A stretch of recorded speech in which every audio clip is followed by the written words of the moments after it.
Do do do do do. Title background noise.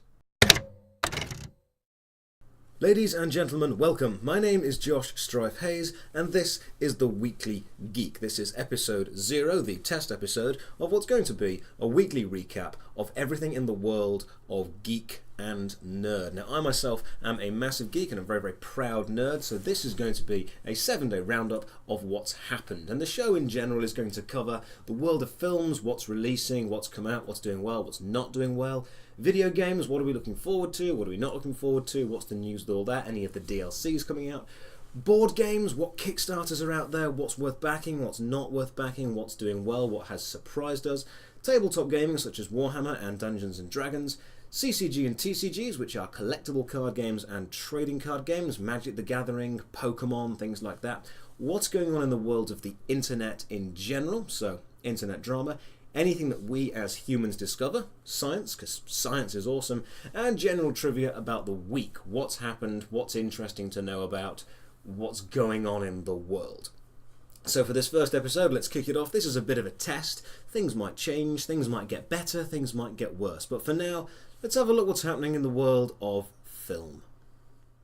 In film news, let's start with the box office top 5 this weekend. Pacific Rim Uprising coming in with an exceptionally strong 28 million opening weekend. Now, this was the opening weekend, so you'll see 28 million number first, and then in brackets afterwards, you'll see its lifelong gross takings. So Pacific Rim Uprising, definitely the second best franchise about giant robots punching things, comes in with a very strong 28 million. Black Panther dropping to second this week with a 17 million weekend, but a total taking of 631 million. This has been insanely successful. Will it break the 1 billion taking mark? It's very, very rare that a film can do that. If it can, it will be one of the most successful superhero films of all time.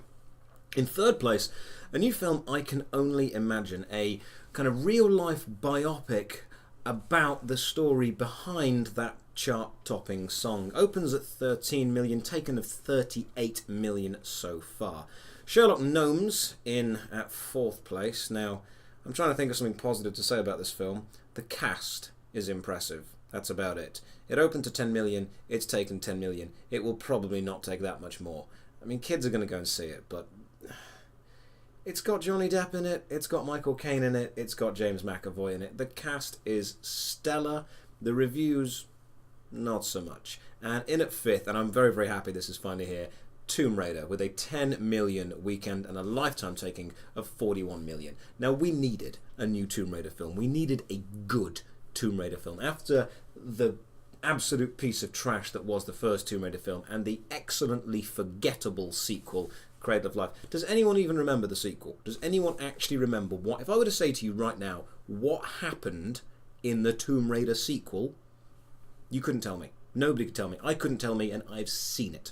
I think. I have. It's just so forgettable. So I'm so happy that just like the games did, we have rebooted the Tomb Raider franchise, and we have made a good Tomb Raider film. So well done, guys, there. Keep that going. That's what I want to see more of. So top 5 this week: Pacific Rim, Black Panther, I Can Only Imagine, Sherlock Gnomes, and Tomb Raider. Okay, we've done the box office, so how about a bit of global film news? John Cena is going to be playing Duke Nukem in the Duke Nukem film.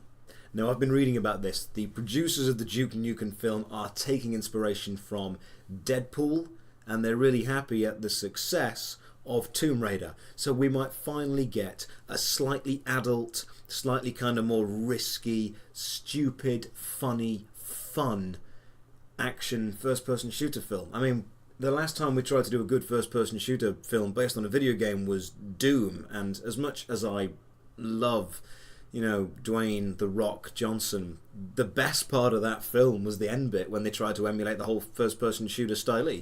So maybe John Cena, who I do rate as an actor. I think he is a very, very talented man. He's definitely a very physically fit guy.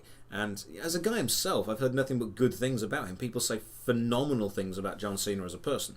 So if he can play and if he can bring real charisma and real kind of power to the role, we might be, you know, on a roll here, guys. We've had a good Tomb Raider film. Let's forget the Assassin's Creed film. We've had a good Tomb Raider film. We might be on to a good Duke Nukem film. I can't think of anyone that I'd rather cast other than, you know, one of the best wrestlers of all time and who seems like a genuinely nice guy. So let's not get our hopes up too much, but let's be slightly excited for the fact that John Cena is going to be playing Duke Nukem. Let's talk about this week in video games as far as sales goes. Sea of Thieves absolutely blowing the competition out of the water. Please forgive the pirate pun, but this is selling so well and the reviews are amazing. It's a huge multiplayer game where you take the role of a pirate, sail around the seven seas and blow other people up. From the gameplay that I've seen, it looks one thing, and that is fun. It is fun to be a pirate. It is fun to shoot other people. It is fun to blow up pirate ships. So if you fancy having some fun as a pirate captain, pick up Sea of Thieves, sail around, blow people up, make sure you're drinking rum and singing a sea shanty while you do it. And at number 2 is A Way Out. Now I've got my reservations about this. 1, it's made by EA, and we all know how we all feel about EA.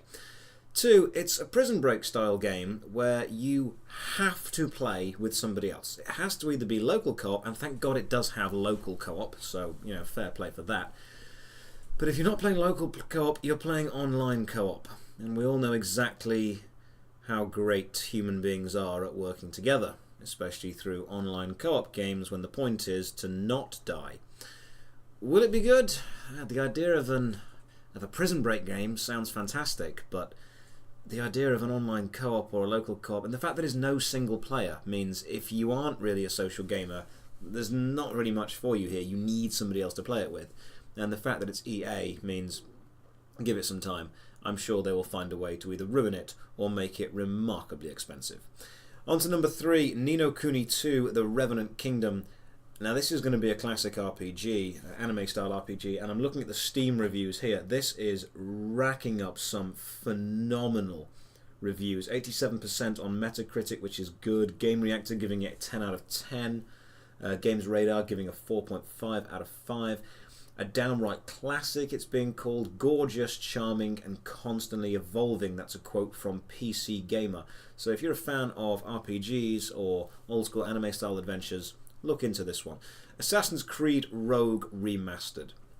I think this links back pretty heavily to Sea of Thieves. Assassin's Creed 4, Black Flag. Let's talk about that for a second. So, Black Flag was when you got to play a pirate. You weren't actually playing an assassin at all. You were a pirate who happened to meet an assassin. And the pirate gameplay was phenomenal. It was great fun. It was so much fun, in fact, that the next Assassin's Creed game, Rogue, was pretty much based entirely around that premise. You played as a pirate, because they understood that ship combat was fun and being a pirate was great. So now they've remastered it and re-released it. Assassin's Creed, imagine what you could have done if you made an entire game based around just being a pirate.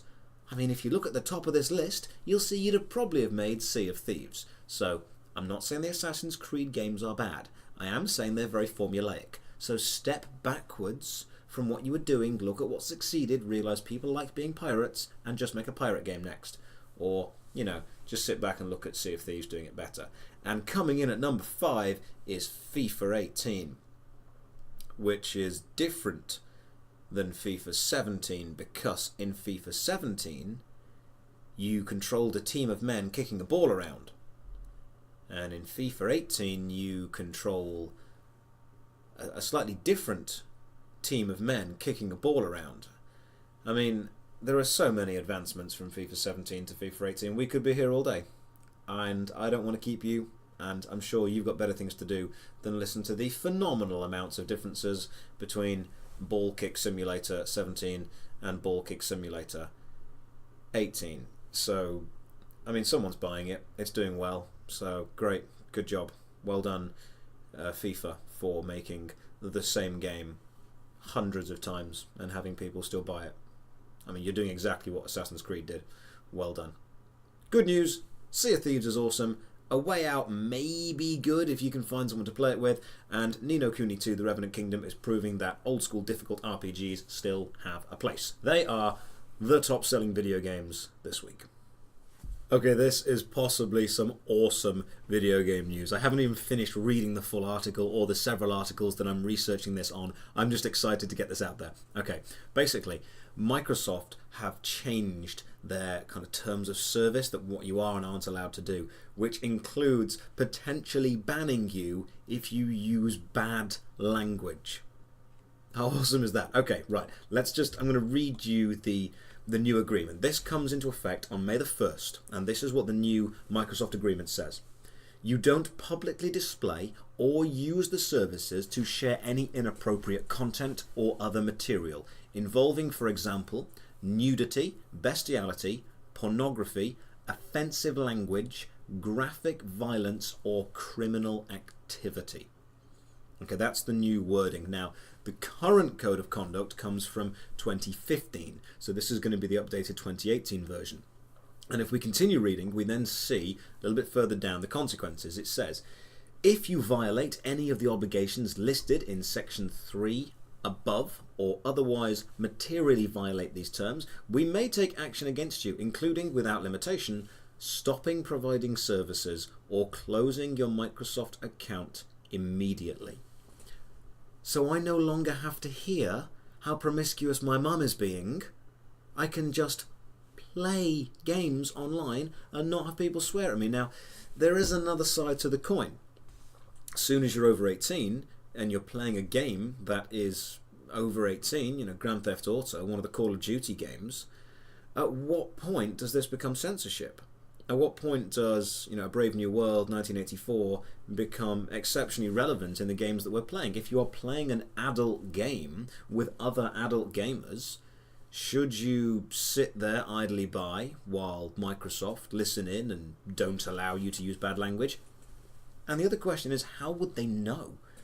If you get reported by somebody else, then yeah, they're going to have a short clip of what you said. But if you don't get reported by someone and you still get banned, how do they know? Are they definitely listening in on you? Because if that happens, we can say pretty much without a doubt, yes, they're definitely listening in. So there's two very serious, equally beneficial sides to this coin. One, we could cut down the absolutely cancerous, disgusting thing that is online chat. And two, we're only going to do that by increasing surveillance and censorship. And there's a famous saying that censorship is telling a man he can't have a steak because a baby can't eat it. At what point do we have to say, you know what, I don't like swearing, but I can just mute you. I can just turn it off. You're taking a lot of agency away from people and saying, don't worry, we'll protect you, we'll make sure there's no bad language. Which is good for kids, pretty bad for adults. What do you think about that? What is your opinion on Microsoft saying you could potentially be banned for using bad language on our platforms? I want to see if they actually try and roll it out and if they're able to do anything with it. Could be interesting, could be dangerous. But if it is true and if it is rolled out, online gaming is about to get a lot more quiet because a lot of kids are going to get banned very quickly. So this, as I said at the start, was a test. I spend a lot of my free time browsing through the internet, taking part in geek, nerd culture proudly, cosplay, LARP, tabletop games, board games, card games, Magic the Gathering, Pokemon, PlayStation, Xbox, PC gaming, Steam, all that kind of stuff. I'm a massive, very, very proud nerd, and the point of this is to share what's going on in my culture, what's going on in nerd and geekdom with people who, one, care about it, or two, might not know about it but want to have some kind of some kind of egress into this actual world. So thank you for watching this little test so far. The things you've seen today have only taken me a few hours to research. These videos will each take a week to produce. There will be 1 week worth of content, 1 week worth of gossip, 1 week worth of new stuff. And on top of producing these videos, I will also be live streaming on Twitch. Thank you very much for watching this little test. My name is Josh Strife Hayes. This has been The Weekly Geek, the first one, episode 0. You guys have a good time, and I'll see you next week.